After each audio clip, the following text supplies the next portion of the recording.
ভাবি আসলে আমার ভাবি আসলে এত নরম মানুষ না, সে সহজে ভেঙে পড়ার মানুষ না। তো অনেক কষ্ট পেলেই ভেঙে পড়ে। তো তার মাকে এভাবে রেখে আসছে, স্বাভাবিক। আদর করো, সমস্যা নেই, ও অনেক আদর নিচ্ছে। তুমি স্নেল রাস্তা হাবিদের বাসার নিচ থেকে এই যে। আসসালামু আলাইকুম, কেমন আছেন সবাই? আমরা তো আলহামদুলিল্লাহ ভালো আছি।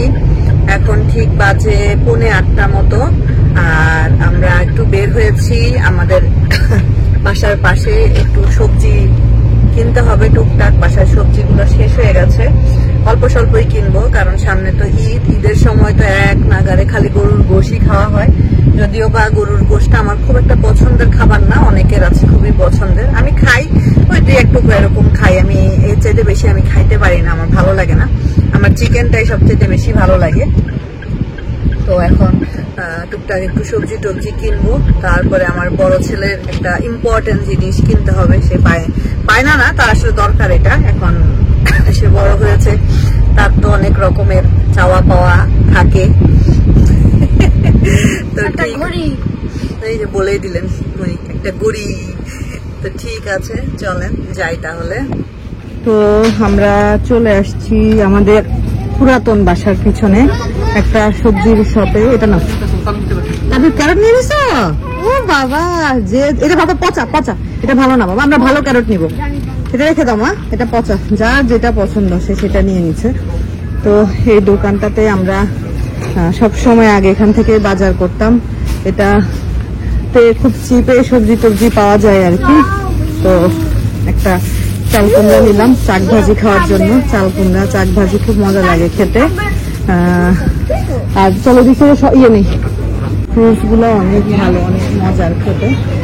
তো এদিকে আসো বাচ্চা, এই যে ক্যারট, তাবিবের ক্যারট খুব পছন্দ।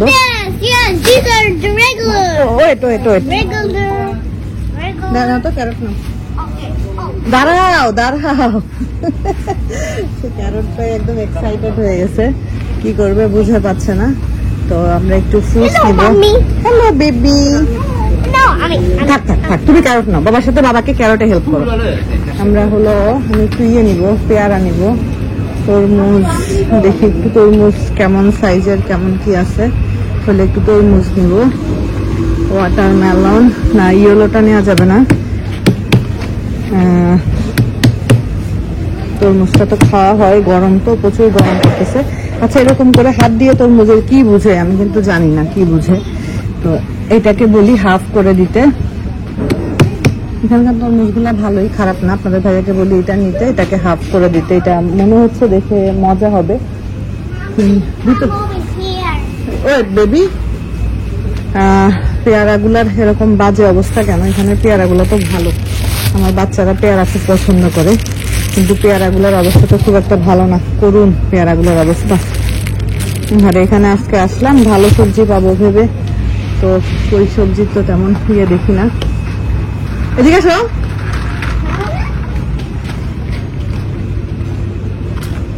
এটা নাও, হাফ নেই, এটা নাও, হাফ নেই, হাফ আমি ধরে না, ওই যেটা হাফ নেই। তো আমাদের বাজার করা শেষ, আপনাদের ভাইয়া ভিতরে পে করার জন্য দাঁড়ায় আছে। আর এখানে একটা বিড়ালটা প্রশান্ত আবিরকে দেখে ওই জায়গা থেকে এখানে আসলো। আর এরা দুই ভাই যখন আদর করতেছে। এখানকার বিড়ালগুলো এত মানুষ পছন্দ করে। মা কিউট ক্যাট, হ্যাঁ, আরে আদর নিচ্ছে, কি আদরটা নিচ্ছে দেখো। ওরে বাবারি, হাতটা ওই যে স্যানিটাইজ করে ফেলবা গাড়িতে উঠে। হ্যাঁ, আদর করো, সমস্যা নেই, ও অনেক আদর নিচ্ছে। No, not scary. তুমি ছোটবেলায় থাকতে বিড়াল করে নিছো, আর এখন তোমার স্ক্যারি লাগে না? স্কুইশি করে দাও, স্কুইশি। ভালো লাগতেছে? Fun? Don't go far, come to close. কিছু করবে না। তুমি স্কুইশি করতেছো জন্য ভয় পেয়ে গেছে। নিচে বসো না।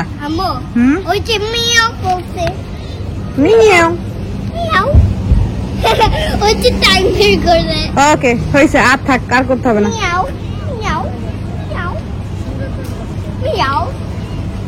হয়েছে তোষান, আসো থাক বাবা, অ্যাংরি হয়ে যেতে পারে, বাবা আসতেছে। তো ওই দোকানে ফুলকপিটা ভালো পাই নাই, ফুলকপিটা আর একটা জায়গা থেকে নিলাম আর বরবটিটা নিলাম। আমি আজকে দুপুরবেলা শুধু সবজি খেয়েছি, ভাত অল্প একটু খেয়েছি। মাঝে মধ্যে আমার ভাতের প্রতি একটু অনীহা চলে আসে, খেতে ইচ্ছা করে না। তো আমরা এখানে একটু তরমুজ দেখছিলাম, ওই জায়গা থেকে তরমুজ নিতে পারিনি, যেহেতু সন্ধ্যা হয়ে গেছে ওনারা হাফ কেটে দিবে না, কারণ আমাদের পরে আর কেউ নাও কিনতে পারে, ওনারা দোকান ক্লোজ করে দিবে, সকাল হলে দিত। এখন কিন্তু সব জায়গায় আস্তে আস্তে লিচু উঠতেছে, লিচুগুলা একটু কাঁচা বাট অনেক মিষ্টি খেতে। আমি এর আগে কিনেছি, এ কারণে অভিজ্ঞতা আছে। তো আমরা চলে এসেছি সেতাপাক সেন্ট্রালে, তোষানের জন্য ঘড়ি কিনবো। আমরা লারিসাতে এসেছি, তো তোষান ঘড়ি দেখছে। ও আবার একটু খুঁতখুঁতা স্বভাবের আছে, সহজে ওর পছন্দ হইতে চায় না। আর আমি এখানে যেহেতু এসেছি, আমি এখানে একটু ব্যাগ দেখছিলাম, আমার ভালো লাগে, কিনি আর না কিনি। ব্যাগ একটা কিনবো মনে স্থির করেছিলাম, কিন্তু ওই যে ফাতেমা গিফট করে দিল, এজন্য আর এখন আপাতত ব্যাগ না কিনলেও চলবে। কি কিউট কিউট ব্যাগগুলা, এগুলো আসলে স্কুল গোয়িং বা কলেজ গোয়িং মেয়েদের জন্য পারফেক্ট ব্যাগ আর কি। আর এখানে তো অনেক টাইপের জিনিস আছে, আমার তাবিয়া বুড়ি আসলে ওকে এরকম গহনাগুলো কিনে দিব, পরবে, ভালো লাগবে দেখতে। কত আশা তাই না আমার, আল্লাহ আল্লাহ করে যেন সবার ভিসাটা একসাথেই হয়ে যায়। আসলে অনেকগুলো মানুষের ভিসা একসাথে করতে দেওয়া হয়েছে। এই ব্যাগটা খুব সুন্দর, খুবই খুবই সুন্দর। তো ভাবি আসলে নিশ্চয়ই ভাবি দেশে সবার জন্য তো গিফট টিফট কিনবে, ভাবির বোনেরা আছে, ভাইয়ের বউরা আছে, তাদের জন্য তো নিশ্চয়ই কিনবে। তো যখন কিনবে তখন ভাবিকে এই সবগুলোতে নিয়ে আসবো। এখানে গিফটের জন্য একদম সুন্দর সুন্দর সব কিছু পাওয়া যায়। তো এখান থেকে তো আমি ব্যাগ দুইবার না তিনবার ব্যাগ আমার এখান থেকে কেনা হয়েছে, যদিও আমার জন্য না, গিফটের জন্য। এখান থেকে একবার একটা ব্যাগ কিনে আমি তানজিলার জন্য পাঠিয়েছিলাম, ও খুবই পছন্দ করেছিল, ওই ব্যাগটাও এখনও ইউজ করে। তো এখানে কিছু পার্টি ব্যাগ ছিল, এই ব্যাগটা কিন্তু খুব সুন্দর, ছোট্ট খাট্ট, এই ব্যাগটাও সুন্দর। এগুলা নতুন বউরা বিয়ে হয়েছে, শ্বশুরবাড়ি যাবে, এদিক ওদিক দাওয়াত খেতে যাবে, তাদের জন্য একদমই পারফেক্ট। এটাও সুন্দর, সবগুলা ব্যাগই সুন্দর ছিল। এই যে এই টাইপের একটা ব্যাগ আমি তানজিলার জন্য কিনে পাঠিয়েছিলাম, এইরকমই পিঙ্ক কালারের, সম্ভবত, আমার কালারটা এই মুহূর্তে মনে পড়ছে না কীরকম পাঠিয়েছিলাম। তো এদিকে ব্যাকপ্যাক টাইপের ব্যাগগুলো আছে, ব্যাকপ্যাকও মাঝে মধ্যে কিন্তু কাজে লাগে তাই না, যাদের ছোট বাচ্চা আছে তাদের জন্য ব্যাকপ্যাক একদম পারফেক্ট। এই ব্যাগগুলো নতুন আসছে, নতুন একদম, এগুলো আমি আগে দেখি নাই, একটু ভেলভেট কাপড়ের মধ্যে ডিজাইন করা, দামও রিজনেবল মোটামুটি, এখানে খুব আহামরি প্রাইস না। তো সাইজ অনুযায়ী প্রাইসগুলো ভ্যারি করে এখানে। তো এখানে একটা হ্যাট ছিল মাথার, তাবিবকে পরাই দিছি, পুরা মাথা কাভার হয়ে গেছে, ও বলছে আমি কিছুই দেখতে পাচ্ছি না আম্মু। তো ওইদিকে তোষানের এখনও ঘড়ি পছন্দ হয়নি, সে এখনও ঘড়ি দেখেই যাচ্ছে, তো তার কতক্ষণে পছন্দ হবে আল্লাহ জানে।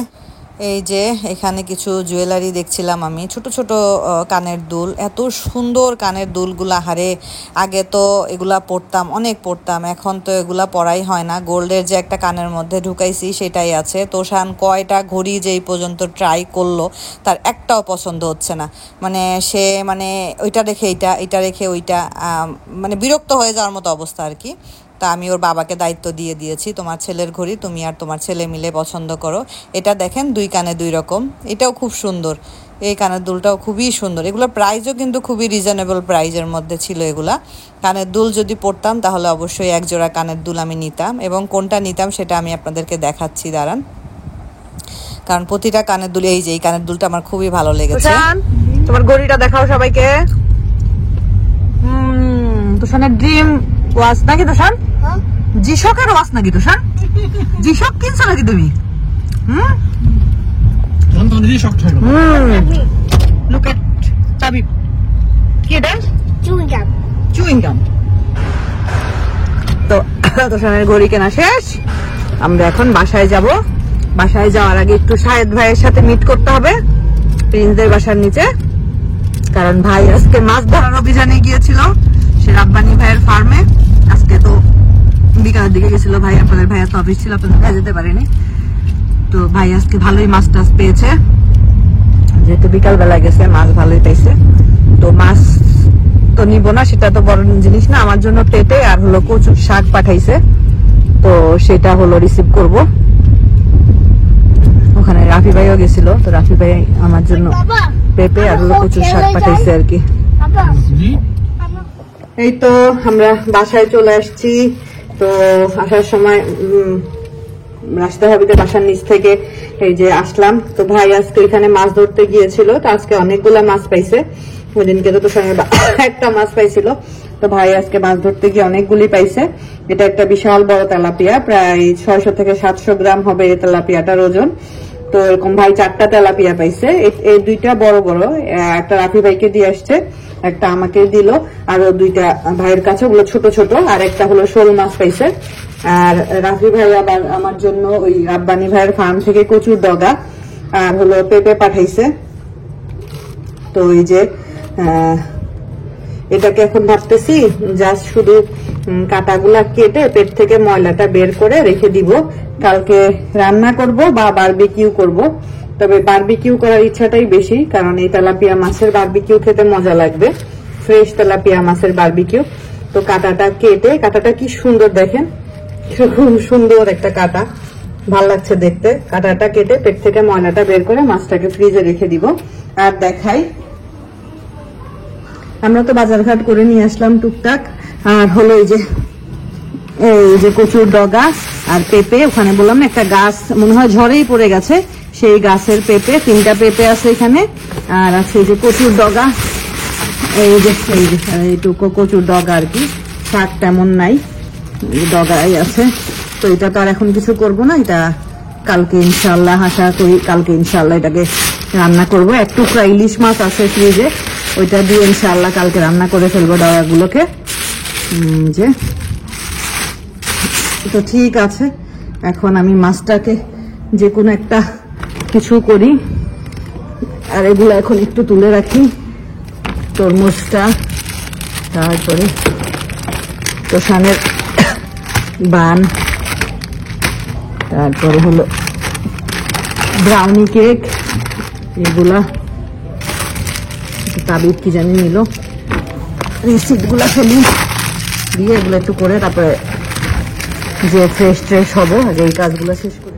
এই তো মাছটাকে সুন্দর করে কাটাগুলা কাটলাম, কেটে পেট থেকে একদম ময়লা বের করে তারপরে ফ্রিজে রেখে আসলাম। গায়ের আঁশটা আর ছাড়াইনি, বাট কানসা, তারপরে পেটের ময়লা, তারপরে কাটাটা মোটামুটি সবই কেটে রাখছি। কচুটা একটু হাত দিয়ে ধরছি, হাত চুলকাচ্ছে।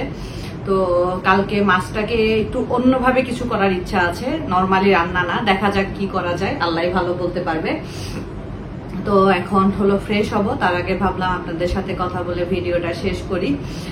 তো আমি বাইরে থাকতে থাকতেই ভাবি ফোন দিয়েছিল, ভাবিরা আজকে চলে আসছে আমাদের বাড়িতে, ভাবির বাবার বাড়ি থেকে। তো ভাবির আম্মা কিন্তু খুবই অসুস্থ, গতকালকে রাত্রে হঠাৎ করে ভাবির আম্মার পেটের মানে পাতলা টয়লেট হচ্ছিল, তারপরে হলো বমি হচ্ছিল, মানে বদহজম হলে যেরকম হয়। কারণ ভাবিদের বাড়িতে তো এখন অনেক কাজ, বাদাম উঠছে, তার মধ্যে গরমের মধ্যে বাদামের এগুলা কাজ টাজ উনি করেন, তারপরে রান্না বান্না সবকিছু মিলায় হঠাৎ করে মা অসুস্থ হয়ে গেছেন।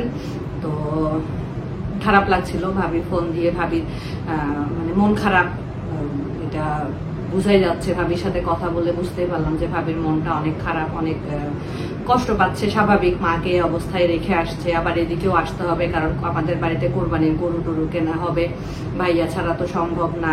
ভাইয়া ছাড়া সম্ভব না কি, গরুরা আম্মুই পছন্দ করবে, ভাইয়া যাবে কিনবে, টাকা পয়সা দিবে, আম্মু আর ভাইয়া মিলেই কোরবানি হয়।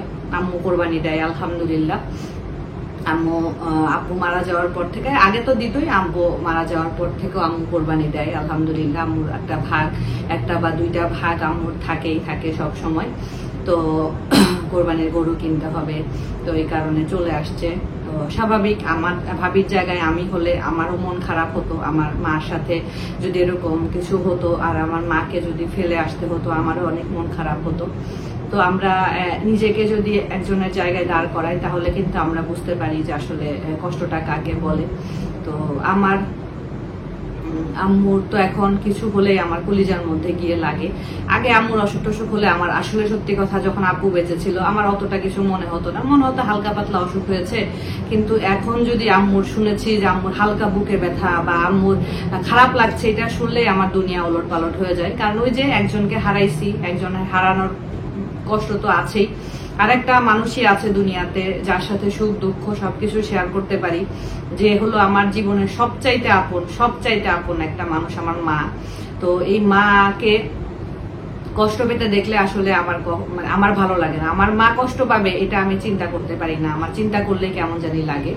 তো আল্লাহ শারীরিকভাবে আমার মাকে সুস্থ রাখুক, সুস্থভাবে আমার মাথার উপরে বাঁচায় রাখুক, আমি সবসময় এটাই চাই। তো আল্লাহ সবাইকে সহি সালামতে সুন্দরভাবে দুনিয়াতে থাকার তৌফিক দান করুন, যতদিন বেঁচে থাকে কেউ যেন কারো মুখাপেক্ষী না হয়।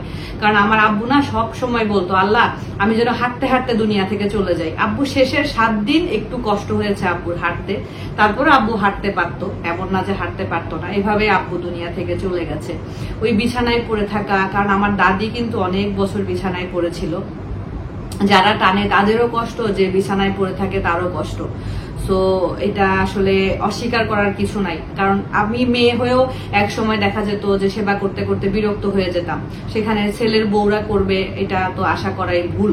কারণ আমি এই ছেলের বউ হইলে কি করব, আমি কদ্দূর করব, সেটা যদি চিন্তা করি তাহলে কিন্তু উত্তর পাওয়া যায়।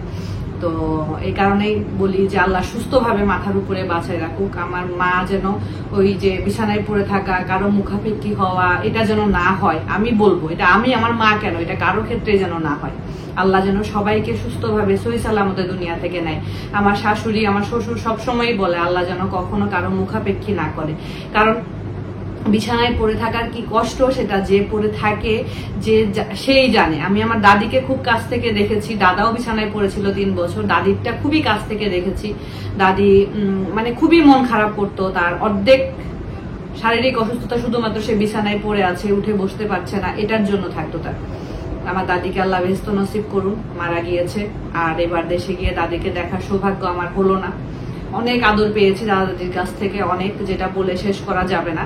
সবচেয়ে বেশি আদর পেয়েছে আমার ভাইয়া, আমাদের বংশের বড় ছেলে সে, পুরো বংশের, শুধুমাত্র আমাদের বাড়ির না, আমার দাদার ভাইদের যেসব আমাদের শরীকরা আছে সবচাইতে বড় ছেলে আমার আব্বু ছিল, তারপরে এখন আমার ভাইয়া। তো আমিও মনে হয় বংশের বড় মেয়ে, যদি ভুল না করে থাকি, সম্ভবত আমিও বংশের বড় মেয়ে। তো আল্লাহ আমার আব্বাকে, আমার দাদিকে, আমার বোনটাকে, আর যার যত আত্মীয় স্বজন দুনিয়া থেকে চলে গেছেন সবাইকে আল্লাহ কবরের আযাব মাফ করে বেহেশত নসিব করুন, এটাই দোয়া করি সব সময়। তো ভাবির জন্য খারাপ লাগছিল, বেচারি মনটা খুবই খারাপ। ভাবি মানে যখন ভাবিরা যাচ্ছিল গাড়িতে তখনই আমি একবার ফোন দিয়েছিলাম। তো ভাবির আম্মু অসুস্থ এটা শোনার পরে তখনই ভাবির মানে কান্না একটা ভয়েস শুনতে পেয়েছি আমি।